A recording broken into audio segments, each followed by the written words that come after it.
وہ عبادت جو عمل سے عاری کر دیں، ان میں دکھاوے اور دنیا فریبی کا عنصر ہوتا ہے۔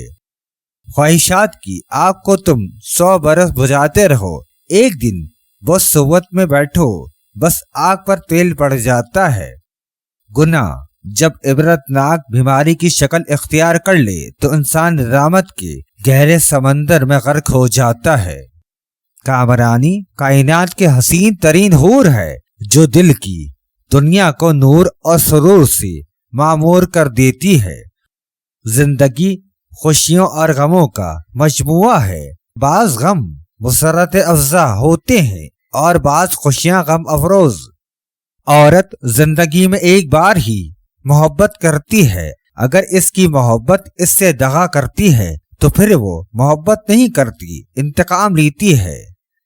خاموش انسان خاموش پانی کی طرح گہرے ہوتے ہیں، خاموشی خود ایک راز ہے اور ہر صاحب اسرار خاموش رہنا پسند کرتا ہے۔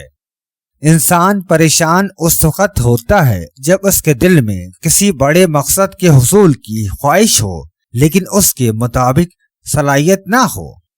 منافق کے دل میں کچھ اور ہوتا ہے اور زبان پہ کچھ اور، 2 قدم زبان کے ساتھ اٹھاتا ہے اور 4 قدم دل ہی دل میں پیچھے چلا جاتا ہے۔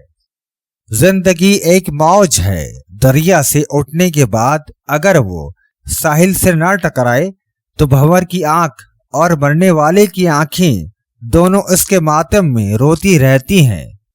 یاد رہے، فاصلہ قدموں میں نہیں ذہن میں ہوتا ہے، یہ محض ایک حجاب کا نام ہے، اٹھ گیا تو ساری مسافت فوراً کٹ جاتی ہے۔ انسان جس قدر سستا ہوگا اشیاء اتنی ہی مہنگی ہوں گی، انسان کو مہنگا کر دو اشیاء خود سستی ہو جائیں گی۔ جب تجھے اپنی بات پسند آئے تو خاموشی اختیار کر، اور جب تجھے خاموشی اچھے لگے تو کلام کر۔ انسان کی موت اس کے دونوں جبڑوں کے درمیان ہے۔ بولنے والے کا فتنہ انتظار کرتا ہے اور خاموشی اختیار کرنے والا رحمت کا منتظر رہتا ہے۔ الفاظ کے پیچھے مت بھاگو بلکہ خیالات کو تلاش کرو، جب خیالات کا ہجوم ہوگا تو الفاظ خود بخود مل جائیں گے۔ باپ اگر نیچے ہو جائے اور ذلیل کام کرنے لگے تو اسے چھوڑ دینا واجب ہے، مگر ماں کو کسی حالت میں بھی چھوڑنا واجب نہیں۔ جو بندہ ملنے جلنے میں بہت عاجزی خاکساری اختیار کرے اس لیے ہوشیار رہو، چیتا باز اور کمان یہ سب جھک کر مارتے ہیں۔